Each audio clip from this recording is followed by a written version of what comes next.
आत्म रूप से विराजमान है, अश्वत्थामा के अंदर साहस नहीं हुआ, तो अर्जुन कहते हैं एक काम करते हैं, केशव बांध के ले चलते हैं पांडवों के शिविर में, और जैसा सभी निर्णय करेंगे वैसा कर लेंगे। तो बांध के ले आए। पांडव खड़े हुए हैं, बंधा हुआ अश्वत्थामा खड़ा हुआ है, द्वारकानाथ प्रभु खड़े हुए हैं। भगवान ने चारों तरफ देखा और कहा, ब्रह्म बंधुर्न हंतव्य आतिताई बधारहणा मयैवो भयमां नातं परिपायनुशासनम्।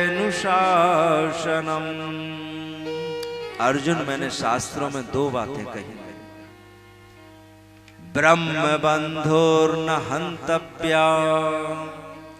ब्रह्म बंधु। देखो कई लोगों के नाम के पीछे हम बंधु लगा देते हैं ना, या कोई एक जाति का समुदाय आ रहा हो तो हम उसको बंधु कह देते हैं। तो सबके पीछे बंधु लगाओ, ठीक है।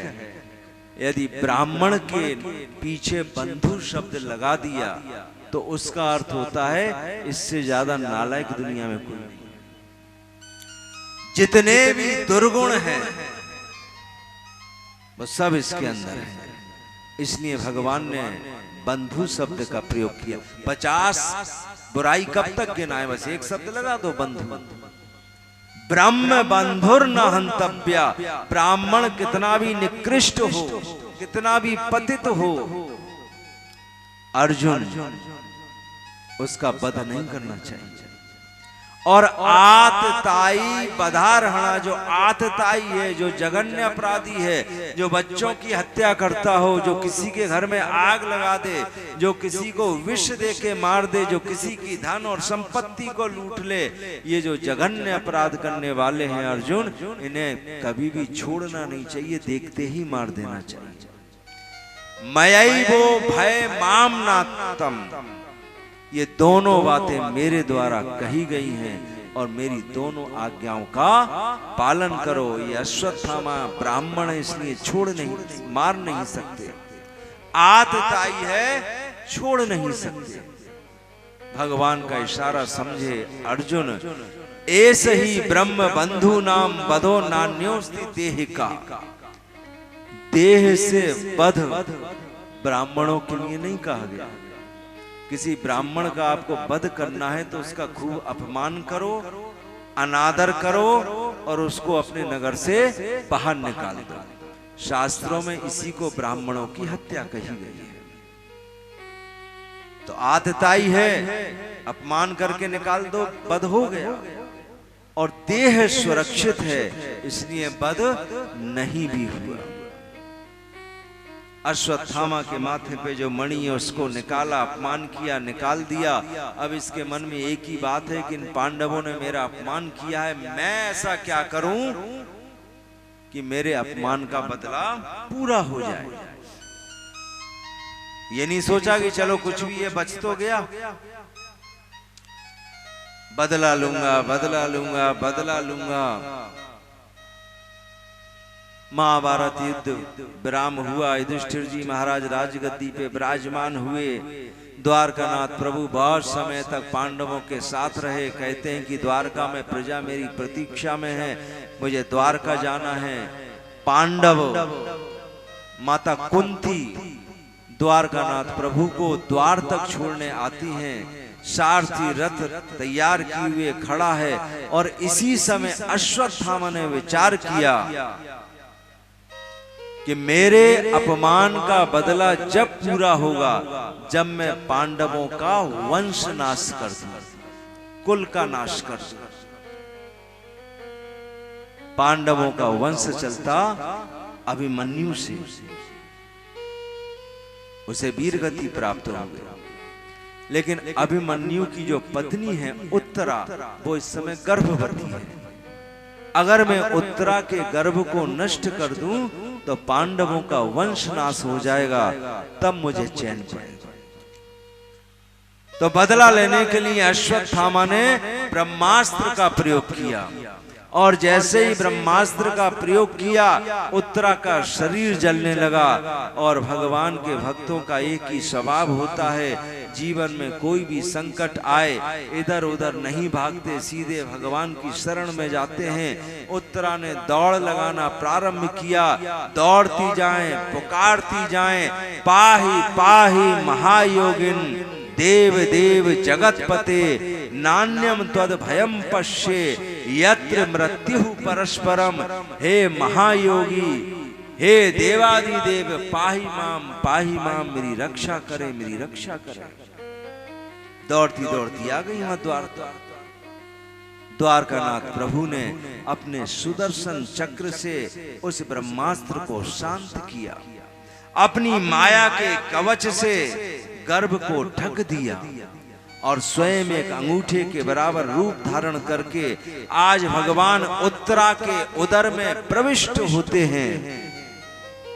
गर्भस्थ जो जीव है, जैसे उसने विचार किया, अभी लगता था जल के राख हो जाऊंगा, कौन है जिसने मेरी रक्षा की, और उस गर्भस्थ जीव के मन में आया कौन है, तो उसने प्रथम दर्शन भगवान का मैया के गर्भ में ही किया, जन्म लेने से पहले। और ये हैं श्री परीक्षित जी महाराज। बोलो श्री परीक्षित जी महाराज की। कुंती देवी और पांडवों ने इस दृश्य को देखा और आज कुंती देवी के आंखों से आंसू बहने लगे। कुंती देवी ने अपने दोनों हाथ जोड़ के मन में विचार किया, यदि आज द्वारकानाथ श्री कृष्ण नहीं होते तो हमारा कुल ही समाप्त हो जाता। इस राज्य का, इस सिंहासन का, इस वैभव का, इस ऐश्वर्य का कोई अर्थ नहीं। हमारे जीवन में कितनी विपत्तियां आई, केवल श्री कृष्ण के द्वारा उनकी रक्षा हुई। कभी भरी सभा में हमारी कुल वधू को अपमानित करने का प्रयास किया गया, भगवान ने वस्त्र प्रदान करके रक्षा की। महाभारत युद्ध में पांडवों को लाक्षागृह में ठहरा कर उस लाक्षागृह को जला के पांडवों को मार देंगे, लेकिन कृष्ण कृपा के द्वारा लाक्षागृह से रक्षा हुई। जब पांडवों को विष देके मारने का षड्यंत्र किया गया, उस समय रक्षा हुई। वनवास की जो अनेक प्रकार की विपत्तियां हैं, उन विपत्तियों से रक्षा हुई। महाभारत जैसा विशाल युद्ध, पांडवों की सेना मुट्ठी भर और कौरवों की सेना जैसे उमड़ता हुआ समुद्र, कोई नहीं कह सकता पांडवों की विजय होगी, लेकिन श्री कृष्ण साथ में इसलिए विजय हुई। और अभी अभी हमारे वंश की रक्षा के लिए उत्तरा के गर्भ की रक्षा की। सारे जीवन में कृष्ण कृपा का स्मरण करते हुए आज कुंती देवी के आंखों से आंसू बहने लगे। विवश हुई, बद्धांजलि होकर अपने दोनों हाथों को जोड़कर अपने सिर को झुकाते हुए द्वारकानाथ प्रभु को प्रणाम करते हुए कुंती देवी बहुत सुंदर भगवान की स्तुति करती है। कुंती उवाच, कुंती देवी कहती हैं, नमस्ये पुरुषं त्वाद्य मेश्वरं प्रकृते परम अलक्ष्यं सर्वभूतानां अंतर्बहिरवस्थितम्।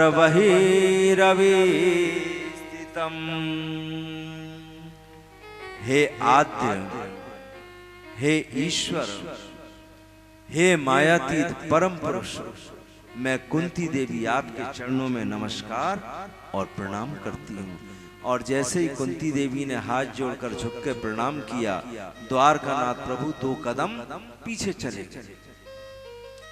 पीछे जाके कहते हैं, आप क्या कर रही है, कोई देखेगा तो क्या कहेगा। संसार का एक नियम है, छोटा यदि बड़े को प्रणाम करे, चाहे उम्र में छोटा हो, चाहे रिश्ते में छोटा हो, तो शोभा देता है। बड़ा यदि छोटे को प्रणाम करे, अशोभनीय है। भगवान के पिता वसुदेव जी, वसुदेव जी की बहन है कुंती देवी, तो भगवान की बुआ हुआ। भतीजा बुए को प्रणाम करे, सुंदर बात है। अब बुआ जी हाथ जोड़ के झुके तो फिर शोभा नहीं है, भगवान पीछे सरक गए। आप क्या कर रही हो? कुंती देवी कहती हैं, हे द्वारकानाथ, ना तो आप संबंध में छोटे हो, ना आप उम्र में छोटे हो। सत्य तो ये है कि आप सबके आदि और सनातन हो, आप ईश्वर हो, आप विभु हो, आप सर्वेश्वर हो। हाँ, एक बात अवश्य है, सारा जीवन आप जीव के साथ रहते हो, फिर भी जीव अपनी नेत्र इत्यादि इंद्रियों के द्वारा आपको देख नहीं पाता है। कंस के कारागार में जब भगवान का प्राकट्य हुआ और ब्रह्मा के सहित सारे देवताओं ने जब भगवान की स्तुति की, उस स्थिति में भगवान के जितने भी लक्षण हैं उन सारे लक्षणों की व्याख्या हुई। उसमें एक बहुत सुंदर बात आती है कि एक वृक्ष की डाली है, उस डाली पे दो पक्षी बैठे हुए हैं। एक पक्षी जीवात्मा है और दूसरा पक्षी परमात्मा है, ईश्वर है। ईश्वर केवल दृष्टा है, देखता है तुम क्या कर रहे हो, और जीव कर्म करने के लिए स्वतंत्र है। कुंती देवी कहती है, आप सारा जीवन हर जीव के साथ हो, फिर भी जीव आपको नहीं देख पाता है। भगवान ने पूछा, कारण क्या है? माया जवनिक्राच्छन्ना मज्ञा धोख्यज मव्ययम।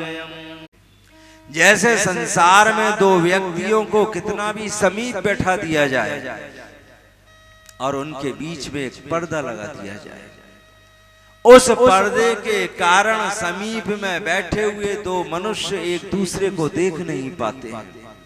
ठीक इसी प्रकार एक और जीव है, दूसरे और ईश्वर है, और जीव और ईश्वर के बीच में माया का एक पर्दा लगा हुआ है, और उस पर्दे के कारण जीव जीवन भर ईश्वर का अनुभव नहीं कर पाता है।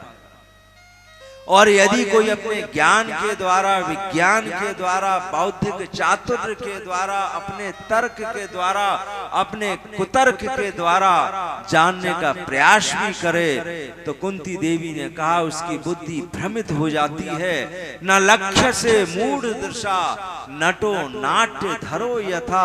अरे संसार में कोई कितना भी बुद्धिमान हो, उसमें इतना भी साहस नहीं होता कि वो एक नट को पहचान ले। नट उसे कहते हैं जो नाटक करता है, जो अभिनय करता है।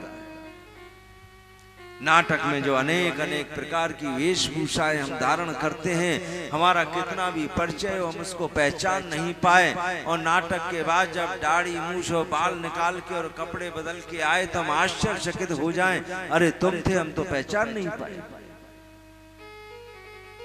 संसार के जो मनुष्य की स्थिति है वो साधारण नट को नहीं पहचान पाता, और भगवान नटवर है। भगवान का एक बहुत सुंदर नाम है नटवर। नटवर को कैसे पहचाने जाए? और यदि पहचानने की दिशा में कोई बढ़ता भी है तो कुंती देवी कहती हैं, आप कहते कुछ हो, करते कुछ हो, और होता कुछ है। और जीव की बुद्धि इसमें उलझ जाती है। साधारण जीवों की चर्चा नहीं है यहाँ।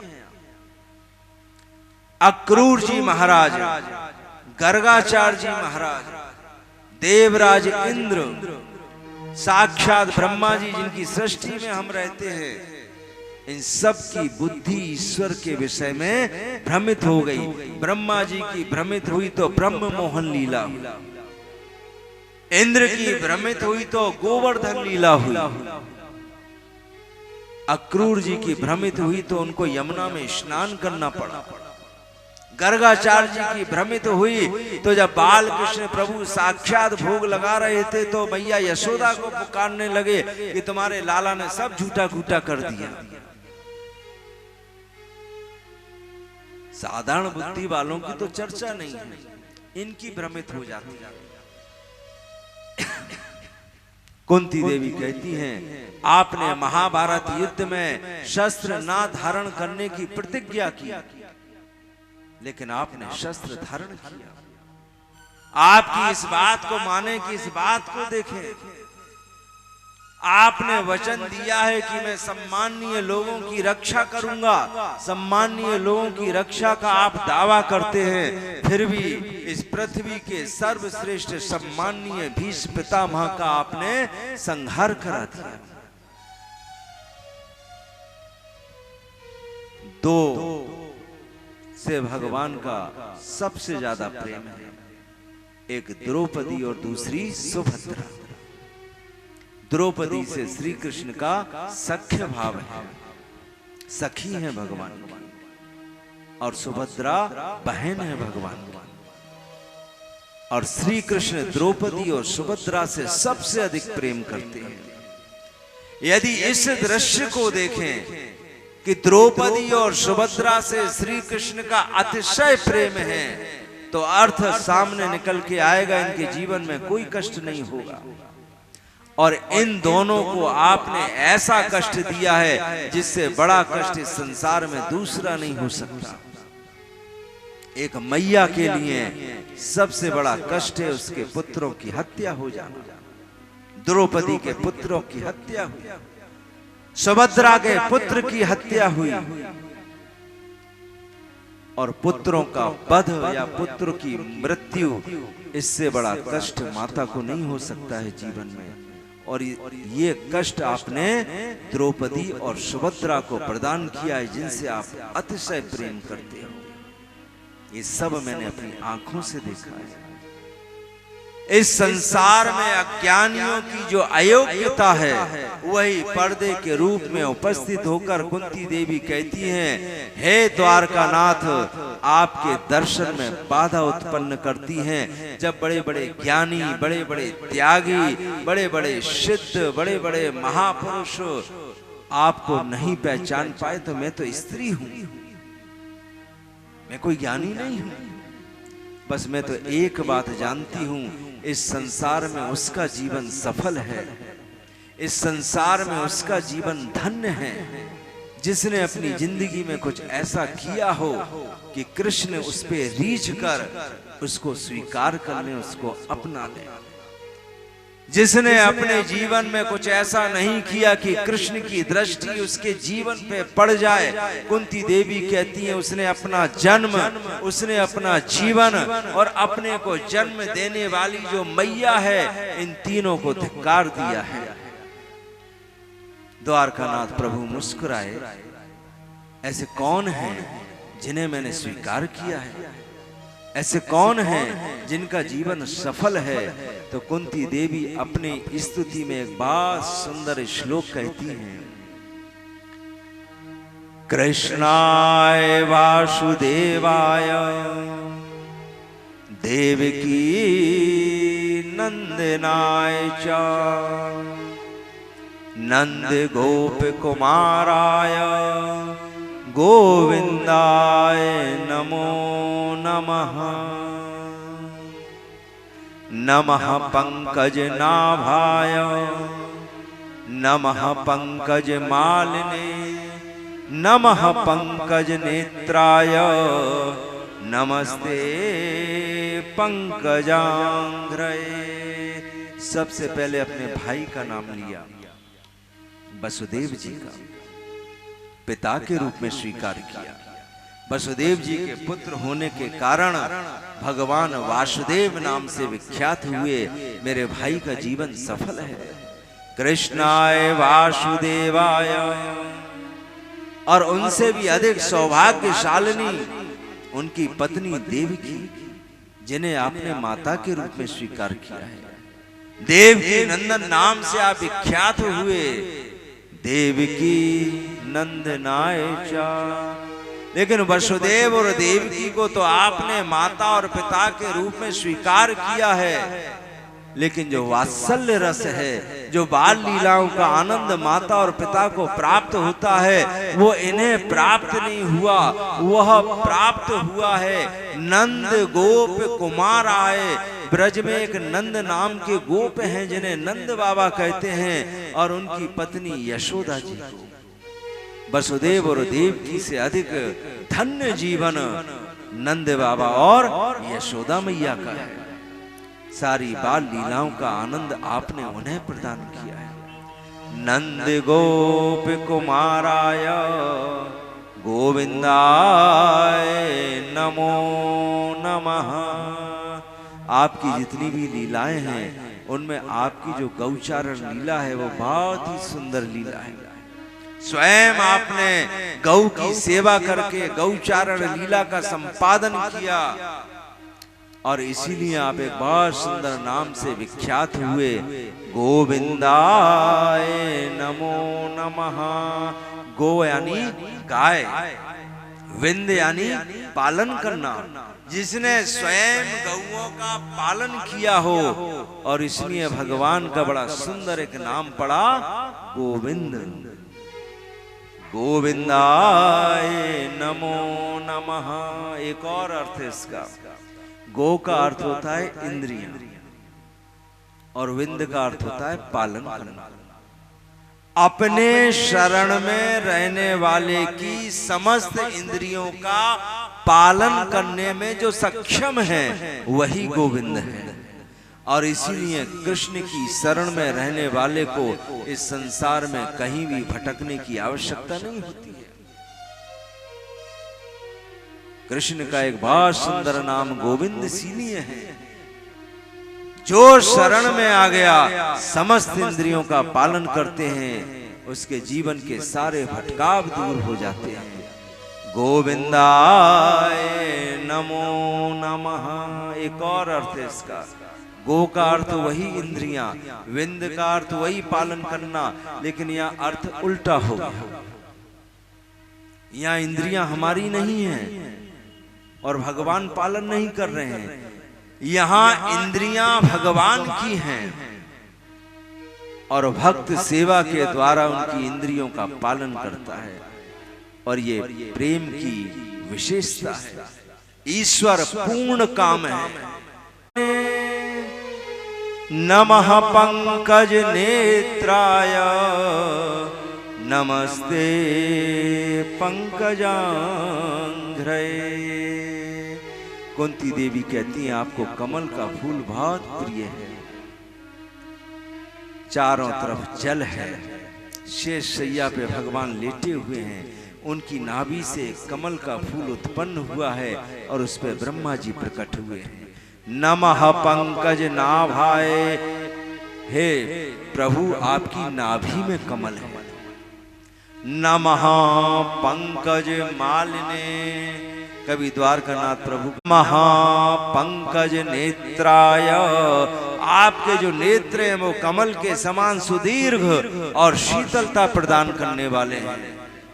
नमस्ते। 8 और दूसरे चरण में 11, दोनों चरणों में मिला के 19 प्रकार के निशान हैं। उनमें एक चिन्ह कमल का भी है। चरण में कमल, चरण कमल, नेत्रों में कमल, नेत्र कमल, नाभि में कमल, माला कमल की। कुंती देवी की स्तुति से और प्रसन्न होकर कहते हैं बुआ जी मन करता है आज कुछ मांग लो। बहुत प्रसन्न हूं मैं आपसे, आज जो मन में आए सो मांग लो। कुंती देवी कहती हैं बचपन से जानती हूं, बात बनाने में बहुत निपुण हूं। अगर मन नहीं हुआ तो इधर उधर की ऐसी बात बनाओगे और खिसक जाओगे। पहले वचन दो, जो मांगूंगी दोगे तब मांगूंगी। और इस समय प्रारंभ से ही कुंती देवी की जो दशा है, आंखों से आंसू बह रहे हैं और कृष्ण मुस्कुरा रहे हैं।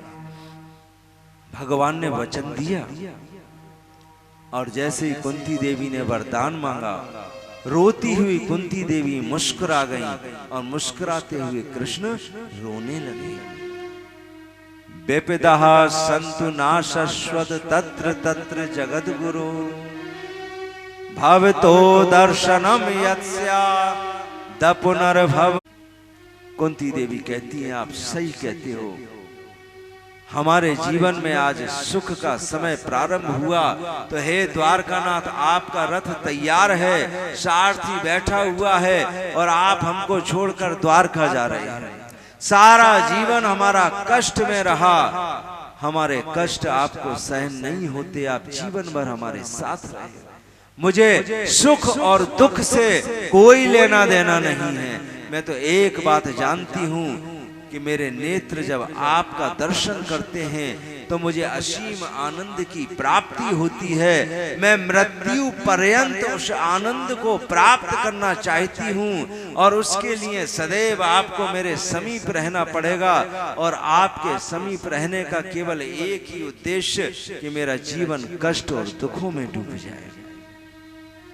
सारा जीवन जो आपका दर्शन करते हुए और आपका ही दर्शन करते हुए मृत्यु को प्राप्त होता है, कुंती देवी कहती हैं वह जन्म और मृत्यु के बंधन से मुक्त हो जाता है। द्वारकानाथ प्रभु ने द्वारका जाने का कार्यक्रम स्थगित किया और पांडवों के साथ राजभवन में पुनः प्रविष्ट हुए। कुछ समय वहां निवास किया। पांडवों से कहा, देखो राजा बन गए हो, राजनीति का ज्ञान आवश्यक है, युद्ध नीति, धर्म नीति, ये निवृत्ति और प्रवृत्ति परायण द्विविध धर्म होते हैं, इनका ज्ञान राजा को परम आवश्यक है। और इसकी सबसे सुंदर शिक्षा भीष्म पितामह दे सकते हैं और कोई नहीं। भीष्म पितामह, भगवान के जब श्रेष्ठ भक्तों की गणना होती है तो उसमें भीष्म पितामह का नाम आता है। इच्छा मृत्यु का वरदान प्राप्त है, अभी चाहे मृत्यु को प्राप्त कर ले। हम कल्पना नहीं कर सकते जिसके सारे शरीर में आर पार बाण ही बाण लगे, शर सैया पे जो लेटा हो उसको कितना कष्ट होगा, हमारी कल्पना से परे। हम लोग जो साधारण लोग हैं, हाथ में माला झोली लेके भगवान का भजन करते हैं, एक मच्छर आके काट जाए तो हाय हाय मच जाती है। कहीं से किसी चाहे मृत्यु प्राप्त कर ले, लेकिन एक इच्छा है, जितना कष्ट होगा सहन कर लूंगा, लेकिन मृत्यु तभी स्वीकार करूंगा जब मेरे नेत्रों के सामने श्री कृष्ण। आज भगवान को भीष्म पितामह की याद आई और इसीलिए पांडवों को बहाने से द्वारका जाने का कार्यक्रम छोड़ के वापिस आ गए। पांडवों को लेकर भीष्म पितामह के समीप जाते हैं और जैसे ही बाणों की सैया पे लेटे हुए भीष्म पितामह ने दूर से आते हुए श्री कृष्ण का दर्शन किया और दर्शन करते ही मुस्कुराने लगे। और यही प्रेम का सबसे बड़ा लक्षण होता है। कितना भी शारीरिक कष्ट हो, जिससे हम प्रेम करते हैं वो हमारे सामने आ जाए, उस कष्ट का हमें ज्ञान ना हो और स्वतः ही हमारे चेहरे पे मुस्कुराहट आ जाए, ये प्रेम का एक सबसे बड़ा लक्षण है। किसी की हम प्रतीक्षा कर रहे हो, तेज गर्मी है, तेज सर्दी है, तेज बरसात है, आंधी तूफान आता है, जो समय दिया उससे विलंब होता है, आधा घंटा, 1 घंटा, 2 घंटा, कहीं जाना है, काम बिगड़ता है, सामने से वो आता हुआ दिखाई दे और देखते ही हम चिड़चिड़ाने लगे। 2 बजे की कही थी, 4 बज गए, इतनी धूप में खड़े हुए हैं, 3 बजे हमें जरूरी काम से जाना था, फोन नहीं कर सकते थे, जे हाय हाय चालू हो जाए तो समझ। आज भीष्म पितामह उस शारीरिक वेदना को भूलकर कृष्ण का दर्शन करते हुए चेहरे पे मुस्कुराहट आती है और मन में विचार करते हैं कि मैंने सोचा था कि मृत्यु के समय दर्शन करूंगा, इतने दयालु हैं, मेरी इस अंतिम इच्छा को पूर्ण करने के लिए यहाँ पधारे हैं। नेत्रों से भीष्म पितामह दर्शन करते हैं और ये कर्म हुआ। वाणी से श्री कृष्ण की स्तुति करते हैं, ये वचन हुआ। और सारा जीवन कृष्ण के साथ जिन जिन कार्यों में व्यतीत किया उनका स्मरण करते हैं, ये मन हुआ। आज भीष्म पितामह का मन, वचन और कर्म तीनों एक साथ श्री कृष्ण को समर्पित है और भीष्म पितामह का महाप्रयाण हुआ। और इस दिव्य मृत्यु पर एक क्षण के लिए सारी प्रकृति मौन हो गई और दूसरे ही क्षण इस दिव्य मृत्यु पर स्वर्ग से जो देवता हैं वह पुष्पों की वर्षा करते हैं।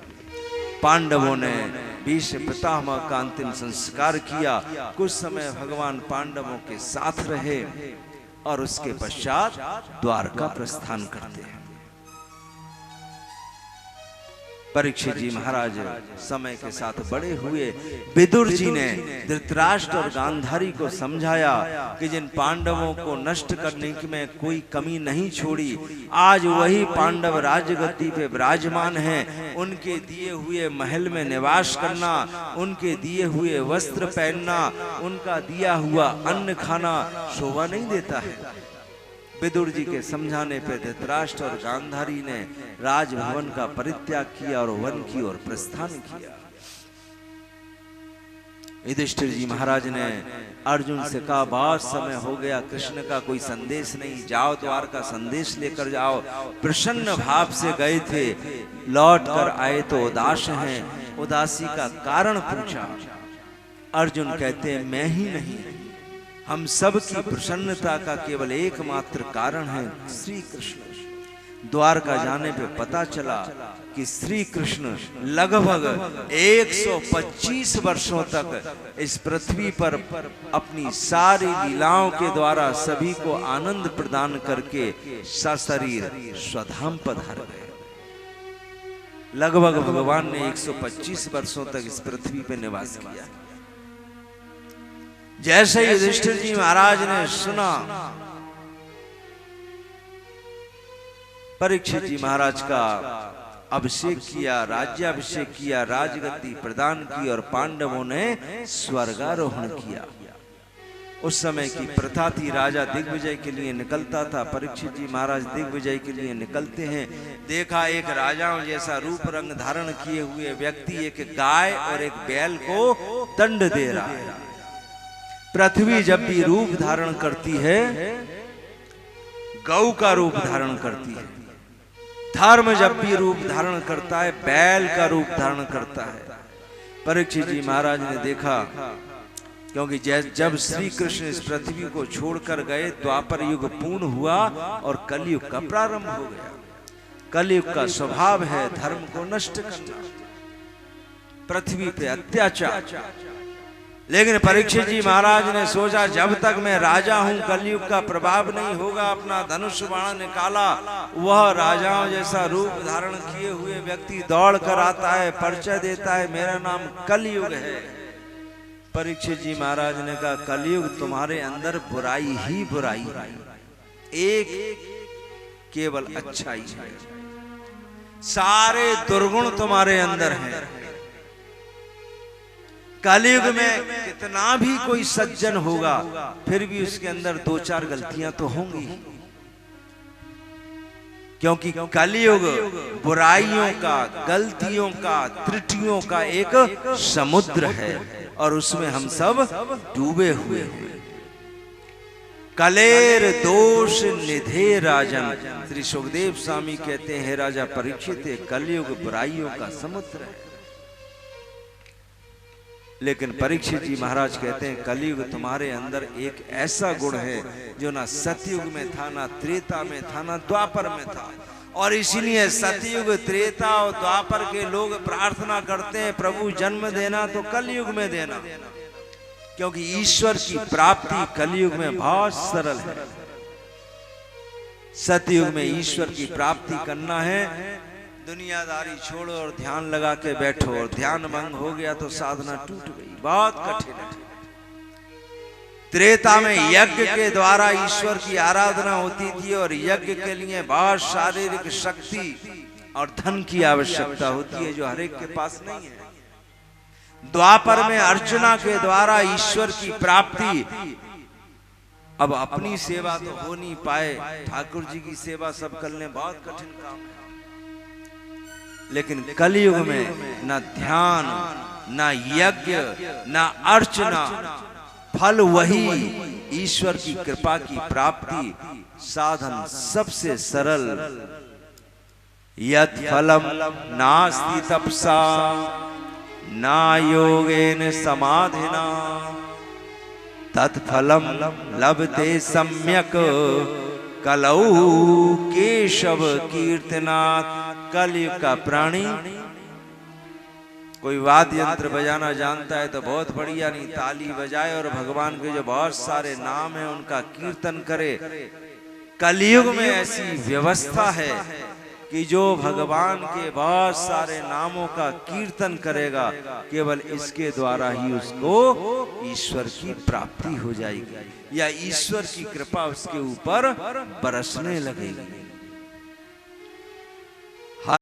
हरे नाम भगवान का नाम, हरे नाम भगवान का नाम, हरे नाम मैव केवलम, केवल और केवल भगवान का नाम।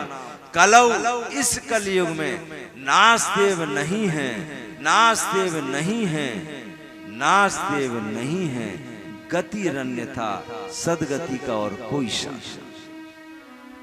और ये कलयुग का जीव आसानी से कर सकता है यदि चाहे कृष्ण कृपा, तो कलयुग में सबसे सरल सुगमता है। तो परीक्षित जी महाराज ने छोड़ दिया, बोले एक इस गुण के कारण छोड़ रहा, बाकी तो ऐसे लक्षण है नहीं तुम्हारे अंदर कि छोड़ दो। और एक गुण और है कलयुग में, वो हम कभी बताते नहीं।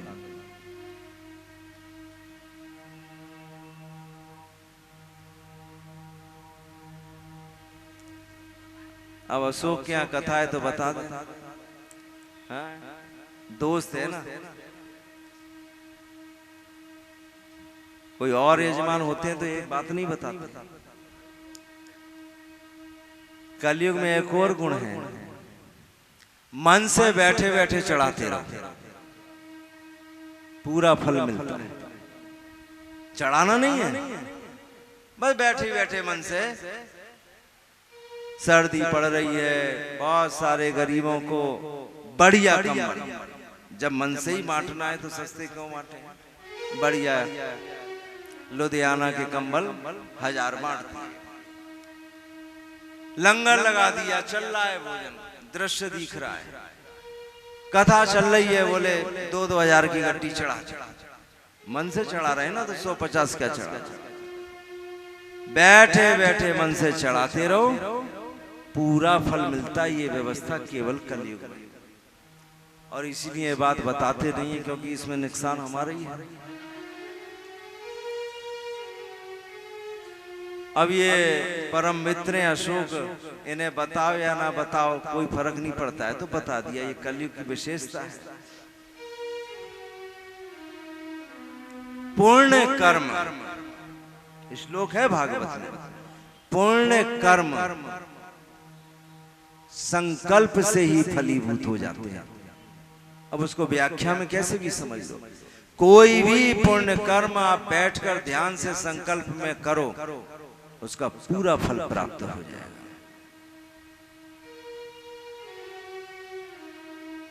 छोड़ दिया कलयुग को, बोले तेरे में बहुत सुविधा है। फिर ये भी कह दिया, देखो जब मन से कर रहे हो तो फिर कंजूसी मत करना है। कभी मन से करके देखना, उसमें भी बड़ी कंजूसी चलती है, हैं? हो जाती है ना, करके देख लेना ना, क्योंकि आदत तो वही पड़ी हुई है। चाहे साक्षात करें चाहे मन से करें, मन तो वैसे ही चलेगा ना जैसा वो है। बोलो श्रीमद् भागवत महापुराण की। पहला स्थान द्यूत में, द्यूत यानी यहाँ जुआ खेला जाता है, जुआ, सट्टा, लॉटरी, इसमें झूठ के रूप में कलयुग का निवास। इसलिए देखना, जो जितना झूठ बोलने में नंबर 1 होगा वो उतना ही जुआ में जीतता है। कभी भी देख लेना, पक्का झूठा।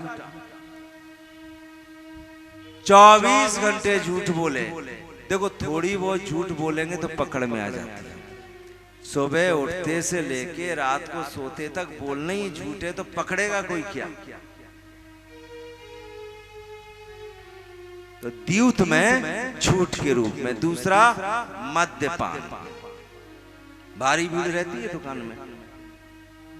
हम और ये कृष्णा पंडित जी वॉक करने जा रहे थे, तो एक जगह मेला सा लग रहा था पंडरिया में। मैंने कहा चले यार वहाँ मेला सा लग रहा है। पीछे 3-4 लोग आए, बोले महाराज कहाँ जा रहे हैं? दूसरी जगह जा वॉक करने में। नहीं, क्यों? मेला लग रहा है। मेला नहीं है, ठेका है वहाँ पे। दनादन मोटरसाइकिल, दनादन मोटरसाइकिल, दनादन मोटरसाइकिल। दुपट्टा से मुंह छुपा के हम दोनों भागे, कोई देख ना ले। बोले महाराज भी उसी रास्ते पे जा रहे हैं। मद्यपान, शराब, कलयुग का निवास। तीसरा आशक्त, तोर बिन में ना नहीं रह पाऊं, ऐसी बोलते हैं ना। ते हवे ठीक है, पर तोर बिन नहीं रह पाऊं, कलयुग का निवास। हिंसा, बात कुछ नहीं है, 4 जड़ दिए। रोड पे लड़ाई होती है ना, रास्ते चलने वाला 4 मारे, बोले चल दिए। क्यों बनर्जी जी हैं? ऐसी करते थे ना जब पढ़ा करते थे हम लोग। लड़ाई किसी की भी हो रही है, तो दिए और हम चल दिए। बनर्जी जी हुए, अशोक हुए, सब बोले मारो और चलो। बोले एक स्थान और दे दो प्रभु, अच्छा सा। ये सब आपने क्या दे रखे? बोले एक जगह और देता हूं, स्वर्ण गोल्ड में। इसीलिए जो भगवान के भक्त होते हैं, जितनी भी ज्वेलरी लाते हैं, पहले कान्हा जी को पहनाओ, प्रसाद करो, फिर पहनो। नहीं तो उसमें कलयुग का निवास है, बुद्धि खराब हो जाएगी। करके देखो। 1 तोला की, 5 तोला की, 10 तोला की, 20 तोला की 4 चैन बनवा लो और रोड पे चल के देख लो, जितने तोले की चैन होगी वैसी चाल होगी। और चैन कहीं चली गई तो फिर बेचैनी आ जाएगी। स्वर्ण में कलयुग का निवास। बोले इतनी जगह रहना, इधर उधर भागते मत फिरना, आगे चल दिए। भूख और प्यास, राजा है, पूरी व्यवस्था रहती है। शमीक ऋषि के आश्रम पे पहुंचे, ऋषि समाधिस्थ थे। क्रोध आ गया, मैं पृथ्वी का राजा परीक्षित प्यासा ऋषि के आश्रम पे आया, कोई स्वागत सत्कार नहीं। पास में एक सर्प पड़ा हुआ था, तीर से सर्प उठाया, शमीक ऋषि के गले में डाला, आगे चल दिए। ऋषियों के छोटे छोटे बच्चे खेल रहे थे। जाके बताया, अरे तुम्हारे पिताजी के गले में सर्प डाल दिया। अब शमीक ऋषि का पुत्र श्रृंगी ऋषि, वो भी तपस्वी, अंजलि में जल लिया, संकल्प किया, इति लंघित मर्यादम तक्ष का सप्तमे हनि दंख्यति इसमें कुलांगारम चोदितो में तद्रुहम। मेरे पिता के गले में सर्प डाल के उनका अपमान किया है, मैं शाप देता हूं, 7वें दिन तक्षक नामक सर्प के काटने से मृत्यु होगी। समाचार पहुंचा परीक्षित जी महाराज के पास। जब मृत्यु निश्चित हो गई तो फिर संसार में ऐश्वर्य, वैभव, विलास, इसका कोई मतलब नहीं। फिर बुद्धिमानों का कर्तव्य है मृत्यु सुधारना। जब तक जीवन है, खूब जीवन सुधारा, मृत्यु निश्चित है तो मृत्यु को सुधारना चाहिए। और मृत्यु को सुधारने के लिए परीक्षित जी महाराज ने अपने पुत्र जन्मेजय का राज्याभिषेक किया और साधारण वस्त्र पहनकर राजाओं जैसे वैभव का त्याग करके उत्तर दिशा में गंगा की ओर प्रस्थान किया। सारे देश में समाचार है, परीक्षित जी महाराज को शाप मिला है। गंगा के किनारे जितने भी ऋषि और मुनि थे, सबने विचार किया परीक्षित जी महाराज आ रहे हैं, प्रणाम करेंगे, आशीर्वाद लेंगे कि बच जाऊं तक्षक से। लेकिन सभी के सभी बड़े आश्चर्यचकित हुए।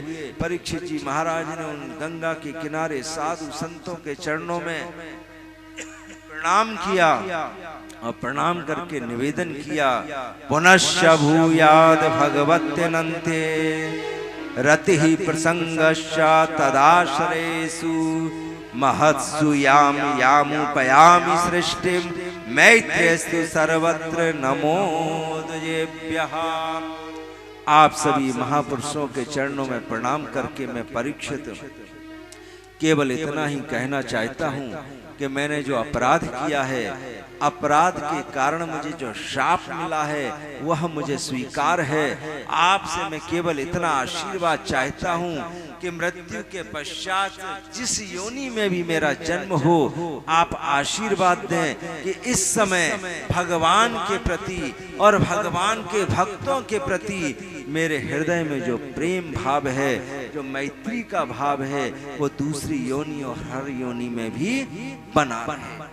सभी बड़े प्रसन्न हो गए। देखो कितना सुंदर आशीर्वाद मांगा है। और उसी समय 16 वर्ष की अवस्था, अवधूत शरीर, लंबी लंबी भुजाएं, उन्नत वक्षस्थल, श्री सुखदेव जी महाराज का गंगा के किनारे आगमन हुआ।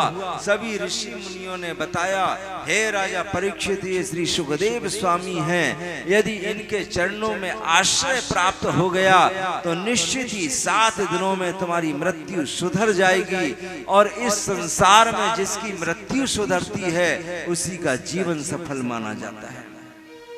श्री सुखदेव स्वामी का आगमन हुआ। सुंदर सिंहासन पे उन्हें विराजमान किया, पुष्पों से उनका स्वागत और सत्कार किया।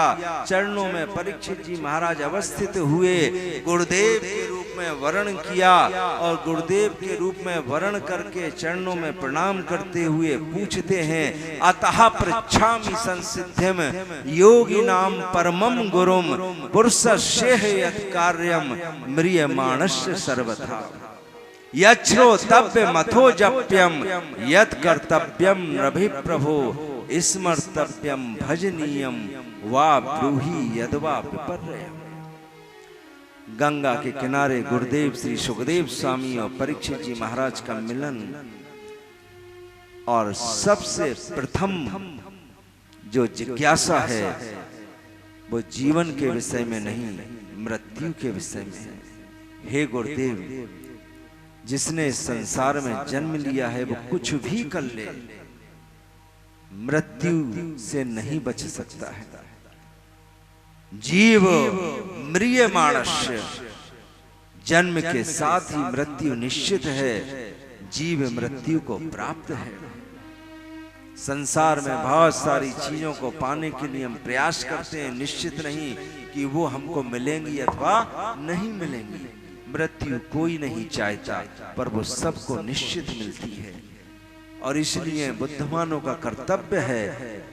परीक्षित जी महाराज कहते हैं कि जो जीवन में निश्चित प्राप्त होने वाली मृत्यु है, उस मृत्यु को सुधारने का, उस मृत्यु को सफल करने का जो प्रयास करता है वही बुद्धिमान कहलाता है। हे गुरुदेव, मृत्यु को प्राप्त जीव अपनी मृत्यु को सुधारने का के लिए किसका स्मरण करे, किसका जप करे, किसका भजन करे, कौन सा ऐसा साधन करे कि उसकी मृत्यु सफल हो जाए। परीक्षित जी महाराज ने जीवन के विषय में कुछ नहीं पूछा, केवल गुरुदेव श्री सुखदेव स्वामी से मृत्यु के विषय में प्रश्न किया है, क्योंकि वो हर प्राणी को निश्चित प्राप्त होता है। गंगा का किनारा है, श्री सुखदेव स्वामी हैं, वैराग्य को धारण किए हुए शिष्य के रूप में परीक्षित जी महाराज हैं। दोनों के मिलन में असीम आनंद की अनुभूति है। ये जो आनंद है उसमें ये डूबे हुए हैं। और इस प्रश्न से जो आगे का कथाक्रम है, कल ठीक 3 बजे से 7 बजे तक निवेदन करेंगे। लगभग आधा घंटा आज विलंब हो गया। कल के कथा प्रसंग में ये मृत्यु का प्रसंग आगे चलेगा। श्री राधा गोविंद भगवान की, श्री राधा रमण लाल की, श्री व्यासी महाराज की, श्री सुखदेव जी महाराज की, श्री परीक्षित जी महाराज की, तुलसी महारानी की, गंगा महारानी की, यमुना पटरानी की, जय जय श्री राधे निताई गौ को छोड़ कहीं उड़ जाएगा प्राण परिंदा रे। भजो राधे गोविंदा भक्तो भजो राधे गोविंदा रे। भजो राधे गोविंदा भक्तो भज राधे गोविंदा।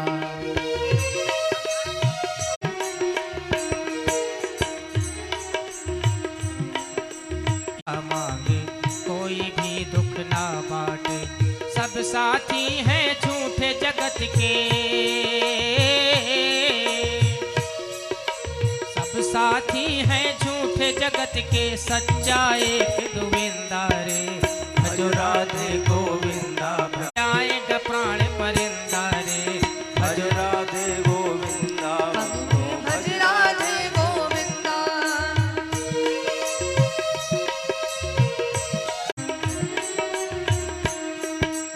इस चादर को बड़े यतन से ओढ़े दास कबीरा रे। इस चादर को बड़े यतन से ओढ़े दास कबीरा रे। इसे पहन विष पान कर गई, पान कर गई प्रेम दीवानी मीरा रे। इस चादर को पाप कर्म से मत कर तू अब। तो भज राधे गोविंदा। तन पिंजड़े को छोड़ कहीं उड़ जाएगा प्राण परिंदा रे। भजो राधे गोविंदा भक्तो भजो राधे जय राधे जय राधे जय राधे जय राधे जय राधे जय राधे जय राधे। बोल हरि बोल हरि बोल हरि बोल हरि बोल हरि बोल हरि बोल। हरि बोल हरि बोल हरि बोल हरि बोल। अमर ग्रंथ ये मुक्ति पंथी, पंचम वेद निराला, नव ज्योति जगाने वाला। ये सुख करणी ये दुख हरणी, ये सुख करणी ये दुख हरनी। ये मधुसूदन की आरती, पापियों को पाप से है तारती। श्री भागवत भगवान की है आरती, पापियों को पाप से है तारती।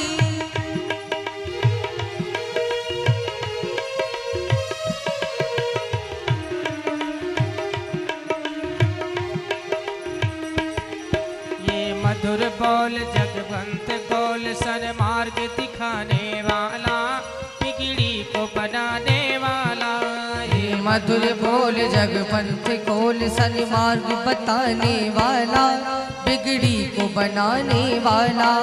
ये मधुर बोल जगवंत बोल सन्मार्ग दिखाने वाला, बिगड़ी को बनाने वाला।